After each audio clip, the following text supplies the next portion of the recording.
Once upon a time, in a world full of talking animals, a robot pirate, with a hook for a hand and an eye, patch over his non-existent eye, sailed the high seas looking for treasure. His name was Rusty Bucket, and he was very good at being a pirate, because he could uneven find one single piece of eight. He also didn't have any parrots or shipmates to help him either. It's just a tiny little screwdriver who rode on his shoulder and helped him navigate his ship called the Rusty Bucket. One day, Rusty Bucket and his trusty sidekick were sailing along when they spotted a beautiful island up ahead with white sand beaches, palm trees, and waterfalls that looked like they had been made out of chocolate. And so, without wasting any time, Rusty Bucket set his course for the island, eager to explore it. When they got closer, the little screwdriver looked at Rusty Bucket and said, "Ahoy, matey, look what I found." Rusty Bucket squinted his one good eye and looked over his shoulder to see what the little tool was pointing to. "Shiver me timbers, me hearty. What a wonderful place we have found. Ho ho." Then Rusty Bucket and his sidekick waded ashore and began their search for treasure. They looked everywhere, but all they found was a sign that read, "Welcome to the Chocolate Islands." So they shrugged and decided to go back to the ship and sail away. But then Rusty Bucket slipped and fell. Screwdriver jumped off his shoulder and yelled, "Whoa there, Captain, are you all right?" "I think I just twisted my hook," Rusty Bucket replied with a sigh. Then he looked around and noticed something peculiar. All of the sand around them was white, except for right under his hook, which was brown. "Well, that is strange," he said. "It sure is," agreed the screwdriver, "but I'm pretty thirsty. Do you think we could get some water? This island looks safe, so maybe we can fill up our canteen and be on our merry way." Rusty Bucket nodded, thinking that fresh water would help his sore hook feel better. And after walking for a few minutes, they came across a beautiful waterfall. Took off his eye patch and dipped his face into the cold water to quench his thirst. When he lifted his head up, he saw a small cave behind the cascading water. "Well, shiver me timbers," he said. "We've found ourselves a grotto." The screwdriver, who was filling up their canteen, turned around and asked, "A grotto? What's a grotto?" Rusty Bucket smiled and replied, "Only the home to buried treasure, me hearty." So with renewed vigor, Rusty Bucket rushed into the cave with his screwdriver following close behind. It was dark inside, but after his eyes adjusted to the gloom, he could make out wooden chests stacked on top of each other, glimmering gold coins and sparkling jewels that glittered in the dim light. "Oh boy," Rusty Bucket breathed. "We're rich." Quickly opened one of the chests and pulled out a small pouch filled to the brim with gold coins. "Look, matey," he said to the screwdriver, who was staring at a diamond the size of a seagull. "We don't need to be pirates anymore. We're rich." "I know," said the screwdriver, still mesmerized by the jewel.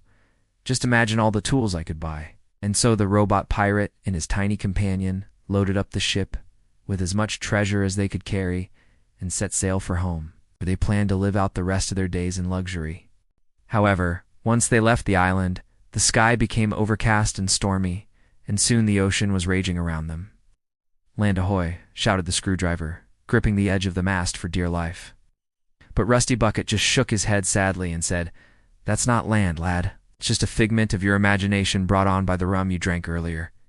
"But I thought," the screwdriver began, but Rusty Bucket cut him off.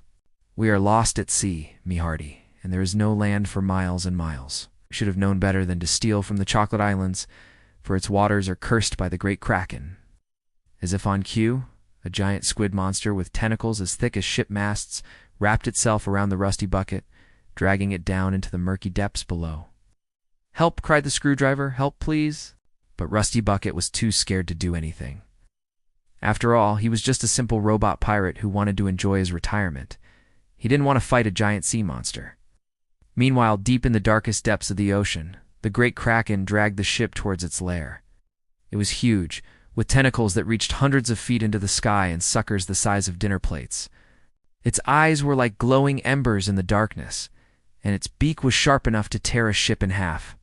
The Kraken had been guarding the Chocolate Islands for centuries, and it had grown tired of greedy pirates coming to steal its treasure. It had already swallowed many ships whole, and it was hungry for more. As the Kraken approached its lair, the treasure chests in the hold of the ship began to shake, and the gold coins and jewels inside started sliding around. Suddenly, one of the diamonds fell out of a chest and rolled to the edge of the opening. It slipped out and tumbled into the darkness below. The Kraken, who had been dozing, awoke with a start and turned its glowing eyes toward the source of the noise. It had never seen a diamond before, and it was mesmerized by its beauty. At that moment, Rusty Bucket realized that the Kraken wasn't going to eat them after all. It was too busy staring at the diamond, so he and his sidekick took this chance to escape. They slid down the side of the ship, which had become wedged in one of the Kraken's tentacles, and swam away as fast as they could.